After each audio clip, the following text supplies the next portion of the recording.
crème de champignons ou velouté de champignons. Vous allez voir, c'est super simple, c'est super bon. Et ça peut être très élégant sur une table pour commencer un repas ou un petit apéro dînatoire. On y va? Allez, go! Alors, on va commencer par... on a des échalotes et des oignons. Alors, c'est pareil, hein, si vous pouvez mettre que échalotes ou que oignons. On coupe ça assez finement. Je vais te demander de mettre un petit filet d'huile dans la cocotte. Alors, comme on n'est pas tous des pros, donc du couteau comme toi, ouais. on peut mettre dans un petit mixeur et bien sûr, vous mettez un petit coup de mixeur, vous hachez tout ça. Et ça va aussi bien, hein, d'accord? Mais moi, je préfère, comme je vais un tout petit peu plus vite, j'ai pas besoin de salir mon mixeur. Des fois, le mixeur est plus... mais bien évidemment, au mixeur, c'est... Voilà, on coupe ça un peu grossièrement comme ça. On met tout ça dans la cocotte. Et on va les faire revenir 4-5 minutes. Feu fort? Non, feu doux, tu vois, pour que ça sue, sans coloration. Alors, pendant ça, je vais préparer les champignons. Les champignons de Paris, si vous avez des champignons blancs, bien serrés, tout va bien. D'accord, comme ça. Mais si vous avez des spores, ici noirs, il vaut mieux pas les mettre. Sinon, vous allez avoir un velouté qui sera coloré. Donc ça, c'est très colorant. Donc ça, ce que je fais, tu vois, j'enlève légèrement ça ici. D'accord. Là, les oignons sont bien fondus, ils commencent à peine à colorer, oignons et échalotes. On va mettre tous les champignons. Faut y aller. Hein.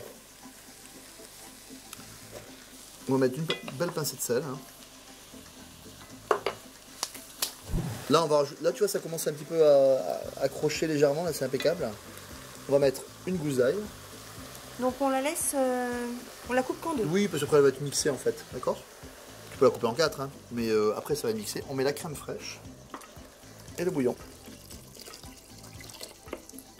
Et là, 10 minutes de cuisson. On va porter à ébullition. 10 minutes de cuisson.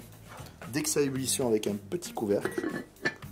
Alors après, vous pouvez être créatif, vous pouvez mettre une petite pointe de curry si vous aimez une pointe de muscade, vous pouvez mettre un peu de piment d'Espelette, etc. Faites comme vous voulez.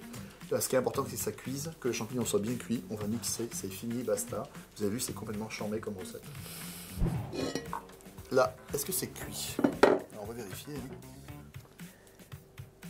Voilà, sans problème. Et maintenant, on mixe. En fait, c'est la purée, c'est les champignons qui vont être réduits en purée qui vont épaissir la crème.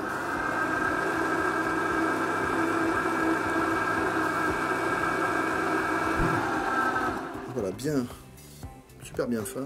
Il faut bien mixer. Alors, je vais mettre un petit peu de poivre. Vraiment pour avoir cette note poivrée, tu vois, et pas cuite. Surtout, on va avoir de la fraîcheur.